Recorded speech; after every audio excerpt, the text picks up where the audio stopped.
Bugun Karis qaynonam 30 ming wonlik go'sht qovurib bermoqchilar. Bugungi ujinga 8 oyoqli ovqat, moshna odasidan salat, bodringli kimchi, sous, qalampir va chesnok. Bularni go'sht bilan birgalikda salat bariga va kunjut barigiga qo'shib yeyiladi. Yoqimli ishtaha.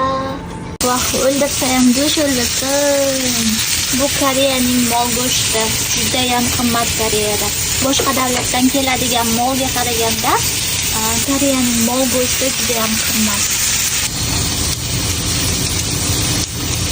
Mol go'shtini mazali qilib yeyishni o'rgataman. Mol go'shtini qovurib olasizlar, kunjut barigini olasizlar. 역시 한우. Kunjut barigiga guruch, mol go'shti va Koreyada go'sht qovurganda botirib yeydigan o'zlarini sousi bor, samjang degan. O'sha sousdan ozgina olib qo'yasizlar va chesnok qo'yib, shuni yeysizlar. Bismillah. Va yana salat barigiga xuddi shunaqa qilib yesangiz ham bo'ladi.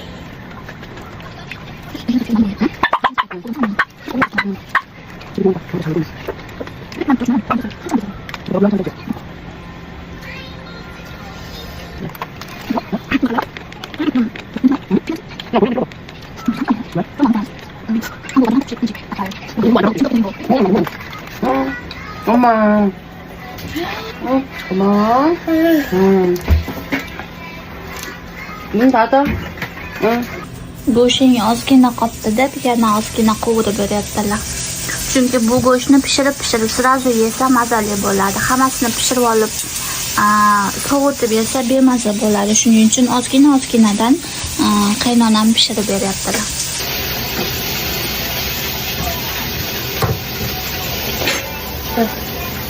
하나 더 몇. 고기하고 밥만 먹어.